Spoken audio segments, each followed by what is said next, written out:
ये सीसीटीवी वाला फुटेज है, ये अहमदाबाद एयरपोर्ट की सीसीटीवी का फुटेज है। ये देखिए, ये प्लेन जो है वो चल रहा है, टेक ऑफ कर रहा है, ठीक है। और ये देख, आप पूरा सीक्वेंस देखिए इसको आप।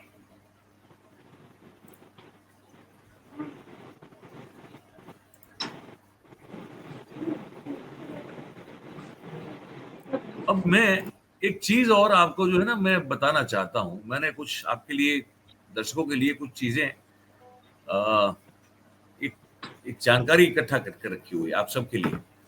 अब हमारे सबके मन में एक सवाल होता है, ये ऐसे कैसे हो सकता है, ये कैसे गिर सकता है ये। तो कुछ एक्सपर्ट्स के जो व्यूज हैं वो मैंने इकट्ठा करके आपके लिए रखे हैं कि इस तरह के क्रैश होने के पीछे क्या कारण हो सकता है।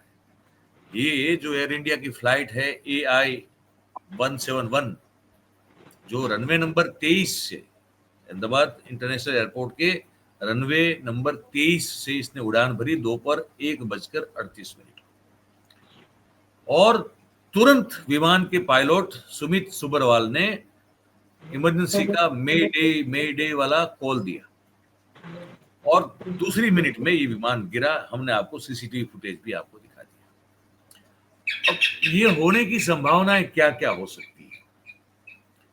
तो पहली संभावना जो एक्सपर्ट्स के मुताबिक हो सकती है वो ये है, कुछ एक्सपर्ट्स ये कह रहे हैं कि पायलट ने, हो सकता है कि जो 3505 मीटर का जो इसका ये रनवे है, हो सकता है कि इस पूरे रनवे का इस्तेमाल ना किया हो, ठीक है, और आधे रनवे का इस्तेमाल करते हुए उड़ान भरी हो, और उसी कारण टेक ऑफ के चलते वो एक जो अल्टीट्यूड उसको जिस पे जाना चाहिए वहां पे वो न पहुंच पाया हो विमान। और वैसे भी ये जो गिरा है विमान, जिसको वो ड्रीम लाइनर कहते हैं उसको, तो बड़ा भारी भरकम विमान होता है। तो एरोडायनेमिक्स के हिसाब से अगर वो ठीक तरह से पूरा रनवे का इस्तेमाल नहीं करेगा तो ये हो सकता है। एक सेठी साहब हैं जो कि उडियन एक्सपर्ट हैं, मतलब एविएशन एक्सपर्ट हैं। वो कहते हैं कि प्रथम दृष्टिकोण से अगर प्राइमा फेसी देखा जाए तो ये मानवीय भूल है। और जो विमान के अकस्मात होते हैं उनका सबसे पहला और बड़ा कारण, इस तरह के अगर एक्सीडेंट होते हैं तो वो मानवीय भूल होती है, इंसानी गलती होती है। और बाकी फिर होता है तो वो होता है टेक्निकल कुछ क्षति, या तो खराब हवामान हो, ये भी होता है। सेठी साहब आगे भी ये बताते हैं कि हेलीकॉप्टर तो चलिए अपनी जगह पे जहां है वहां से सीधी उड़ान भर सकता है, लेकिन विमान को आगे उड़ने के लिए, जमीन से हवा में, आकाश में जाने के लिए एक पर्टिकुलर स्पीड की, गति की जरूरत होती है, और इसीलिए उसको रनवे पे दौड़ाया जाता है। और पूरा रनवे अगर इतने भारी भरकम विमान के लिए अगर इस्तेमाल न किया गया हो तो उसको आगे हवा में तैरने की, उड़ने की ताकत प्राप्त नहीं होती, और कई बार ये कारण होता है कि वो उड़ान नहीं भर पाता और ऐसे वो गिरता है। ठीक है। दूसरा जो कारण या दूसरी संभावना बताई जा रही है, दोस्तों आप ध्यान से सुनना है इसको, वो ये है कि ये जो गर्मी है, अब हमारे अहमदाबाद में भाई साहब जो है वो कहर बरसता है। मैं किसी और का तो नहीं कह सकता, लेकिन हम तो गुजरात में और अहमदाबाद में पर्टिकुलरली ये कंक्रीट का जंगल बन गया है यहाँ पे। वैसे अगर आप छोटे से गांव में 45 डिग्री तापमान के चलते आपको अगर जिस तरह की अगन ज्वाला महसूस होगी, यहाँ पे 40 डिग्री में हो जाएगी। तो अभी आज का जो तापमान था दोपहर का, ये जब ये घटना हुई तो बताया जा रहा है कि 43 डिग्री, 43 डिग्री सेल्सियस तापमान था। तो दूसरा कारण ये बताया जा रहा है कि जब इतना ज्यादा तापमान हो हवा का, तो सूरज की गर्मी हो, तो उसमें होता ये है कि जो विमान का जो ईंधन है, वो ईंधन हवा के मिश्रण से चलता है। 1 किलो ईंधन और 4 किलो हवा की जरूरत पड़ती है। और समर में, गर्मी में, ये जो इक्वेशन है उसमें गड़बड़ी हो सकती है, क्योंकि हवा की जो घनता है, वो जो घनता वो कम होती है, और इसलिए वो फैलने लगती है। तो इसलिए जो ईंधन है वो इंजन जो विमान का है उसको जरूरी ताकत वो दे नहीं पाता है। एक एग्जांपल के तौर पे उन्होंने बताया कि भाई मान लीजिए कि किसी दिन तापमान 30 डिग्री सेल्सियस है और इंजन को उस ईंधन से 100 यूनिट की ऊर्जा मिल रही है। अगर वो अहमदाबाद का तापमान 43 डिग्री है जो था, तो इंजन को उस मामले में अगर ये प्रोपोर्शन और ये रेशियो देख ले तो सिर्फ 60 यूनिट ऊर्जा मिलेगी, मतलब 40 यूनिट ऊर्जा कम मिलेगी। तो इससे इंजन को ताकत मिलेगी नहीं कि वो जोर लगा के जो है वो आकाश में जो है अपने पथ पर जो है वो उड़ना शुरू करे। ये बात है। तीसरी बात ये है कि दोनों इंजन जो है विमान के अगर उसमें खराबी हो, क्योंकि ऐसा बताया जा रहा है कि एक जो प्रत्यक्षदर्शी है इस विमान के गिरने का, एक बयान ऐसा आ रहा है कि भाई एक जो आई विटनेस है उसने कहा कि एक जोरदार धमाका हुआ था गिरने से पहले। अब एक का कहना है, बाकी का नहीं समझ में आ रहा, लेकिन एक ये कह रहा है कि जोरदार धमाका हुआ गिरने से पहले। तो इंजन अगर फटा है तब भी ये हो सकता है, ठीक है। और पायलट ने भी इसकी थोड़ी संभावना ज्यादा इसलिए भी लगती है शायद कि पायलट ने भी गिरने से पहले, जो सब्रवाल साहब थे, स्वर्गीय अब तो हो चुके हैं, ईश्वर इनकी आत्मा को शांति दे, उन्होंने इमरजेंसी मेडे का कॉल किया गिरने से पहले। मतलब there was something technically wrong with the plane. तो ये संभावना मुझे ये सब अभ्यास करते हुए ज्यादा लग रही है, ठीक है। हालांकि इसका कोई जवाब मिले उससे पहले तो प्लेन क्रैश हो गया, तो दोनों इंजन फेल हुए हो ये संभावना ज्यादा है। लेकिन इसकी जानकारी तो अब जो ब्लैक बॉक्स है, जो कि हालांकि होता है येलो कलर का, लेकिन कहा जाता है उसको ब्लैक बॉक्स। तो वो जो ब्लैक बॉक्स है जो कॉकपिट में फिट होता है, तो उसमें से वो जानकारी मिल सकती है कि भाई ये कुछ जो भी बातचीत रिकॉर्ड हुई होगी तो ये होगा।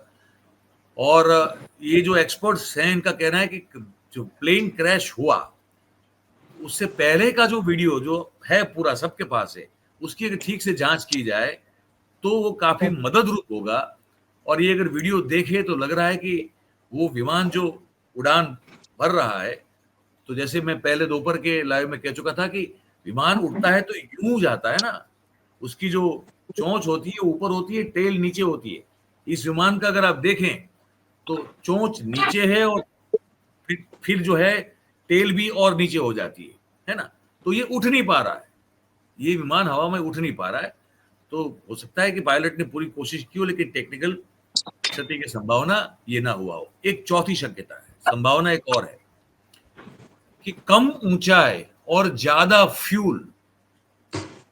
अभी आपने अल्टीट्यूड उतना पकड़ा नहीं, लेकिन अगर विमान फ्यूल से भरा हुआ है, उसकी टंकी बहुत ज्यादा, तब भी ये एक्सीडेंट की संभावना होती है। अब ये विमान जब ये गिरना शुरू हुआ तब ये बहुत कम ऊंचाई पे था, ये सिर्फ 625 फीट की ऊंचाई पे था, ठीक है। और ये ऊंचाई उतनी तो है नहीं कि आप एटीसी के रडार में दिखें, है ना। एयर ट्रैफिक कंट्रोल का जो रडार होता है उसमें आप इस कम ऊंचाई पे दिखेंगे नहीं आप, तो रडार पे तो था नहीं ये। और ये जो ड्रीम लाइनर प्लेन है, जो बड़ा भारी भरकम और बड़ा प्लेन है, उसकी जो ईंधन रखने की क्षमता है, स्टोरेज की क्षमता, वो 1,26,000 लीटर है। 1,26,000 लीटर इसमें ईंधन भरा जा सकता है। और बताया ये जा रहा है कि इसको फुल कर दिया गया था, टैंक फुल था उसका।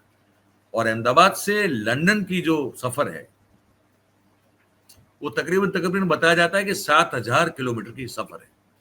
और ये जो ड्रीम लाइनर विमान है 787, वो एक एक जाएगा, अगर उड़ के जाएगा लंदन जाएगा तो उस ट्रिप में तकरीबन 40,000 लीटर ईंधन जो है फ्यूल है उसका इस्तेमाल करता है। तो टेक ऑफ के समय इस विमान में ईंधन भरपूर रूप से भरा हुआ था। और जब इसी का परिणाम है कि जब क्रैश हुआ तो जैसे एक बम फटता है बड़ा, इतना बड़ा विस्फोट हुआ और पूरा ईंधन जो है वो जल के, और उसके बाद क्या तबाही देखी हमने, देखी है। और अन्य भी कुछ कारण बताए जाते हैं कि भाई ऐसा हवामान का एक कारण है, है ना? और हो सकता है कि कोई आतंकवादी थियरी भी इसमें लगा सकते हैं, लेकिन इसके कोई अभी प्रूफ सामने नहीं आ रहे हैं। और ये दुर्घटना जो हुई है वो दोस्तों दिन के वक्त हुई है, दोपहर में हुई है, ठीक है? हवामान स्वच्छ था, गर्मी ज्यादा थी, जो धूप थी वो बहुत ज्यादा थी। तो अब ब्लैक बॉक्स है, उसकी जांच की जाए, तो वो एक बहुत बड़ा जरिया हो सकता है कि पता चले कि क्या हो रहा है, क्या पायलट क्या कह रहा है, ठीक है? और एक बात की जानकारी ये भी बता दूं कि बोइंग 787-8 ये विमान इससे पहले कभी क्रैश नहीं हुआ है, ये बताया जा रहा है। और उसको उड़ाने वाले जो दो पायलट थे, दोनों के दोनों बड़े अनुभवी पायलट थे। 8-8 हजार कल घंटों से ज्यादा इनका फ्लाइंग एक्सपीरियंस है ना?